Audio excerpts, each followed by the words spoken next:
जोंनि हाइकमान बिजेपि बिथोनमोनना जों दिनैहाय जोंनि आसामनि गुबुन गुबुन जिल्लाफ्राव बिजेपि जयन हाबाफारि खालामदों आरो बहायबो जोंनाव दिनै कसुगाव मण्डलाव जोंनि मण्डलनि मातब्रा आफादगिरि रमाकान्त ब्रह्मनि दैदेननायाव जों बहाय जिल्ला बिजेपिनि दैदेनगिरि बहाय जों बे जयन हाबाफारि खालामदों आरो बहाय दिनैहाय गुबुन गुबुन हान्जानि मानसि स्पेसियेलि आगोलनि बिपिएफनि सोद्रोमाफोर आरो आगोलनि इउपिएफनि सोद्रोमाफोर जायफोर पार्टि नागारनानै दङ बिसोर दिनै बहाय जयन खालामदों। बहाय 600निबो बारा मानसिफ्रा बर' राभा आदिबासि मानसिफ्रा दिनै जयन खालामदों आरो बे जयन खालामनायनि खारना जाहैबाय बयबो रायजो राजाफोरा दिनै बिजेपिखौ मोजां मोनदों। बिजेपिनि खामानि मावनायनि जे स्टाइल बिजेपिनि जे खामानि मावनायनि उद्देश्य भारत सरकारनि मानगोनां जोंनि गाहाय मन्त्रि नरेन्द्र मोदी बिथांनि दैदेननायाव जोंनि आसामनि गिबि मन्त्रि हिमन्त बिश्व शर्मा पार्टीनि दैदेननायाव जे रोखोम उन्नतिनि जौगाखांनाय हाबा मावदों बेखौ नुनानै बयबो मोजां मोनदों। मानोना दिनै जेसेबां स्किम जेसेबां खामानि मावदों गासिबो गोरिबफोरनि थाखाय सिन्था खालामदों। दा गोरिब मानसिफ्रा गाहायाव थानानै जेबो डेभेलपमेन्ट मोना जौगाखांनाय मोना बेफोरखौ दिनै नुनानै दिनै बिजेपिनि सायाव आसा खालामनाय बयबो बिजेपिआव जगदान खालामदों।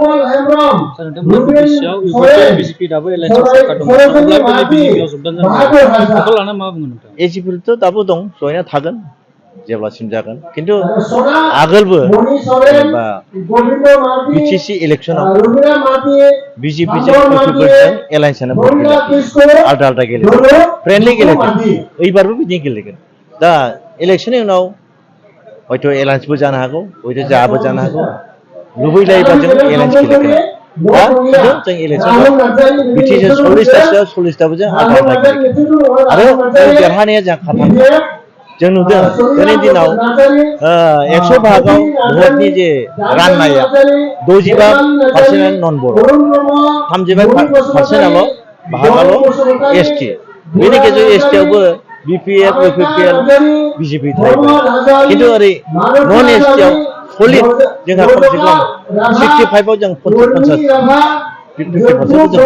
ओंखायनो देरहानाया जोंहा खारखांखाबाय। ओंखायनो दिनैहाय जों बयबो रायजोजों खावलायदों जे नोंथांमोना बिजेपिखौ मोजां मोनदों नोंथांमोना फैनायखाय नोंखौ धन्यबाद होदों आरो नोंथांमोना बिदिनो बिजेपिआव थानाय जौगाखांनाय मोनगोन आरो जों जयैनो खामानि मावलांगोन बयबो जनगोष्ठीनि बयबो जाथिनि हारिनि आरो जों स्पेसियेलि बिटिसिनि बर'फोरनि थाखाय जों बिटिसिनि जे आन्दोलनखारि जे बर'फोर थै गारदों बे थै गारनायनि जे गुन बे बेसेनखौ माब्लाबा बनाय नङा बेनि थाखाय जों खामानि मावगोन। बेनि थाखाय सोरबा मानसिया जोंखौ सोलिनो नागिरबा जोंखौ थगायनो नाजायोब्ला जोंबो बेखौ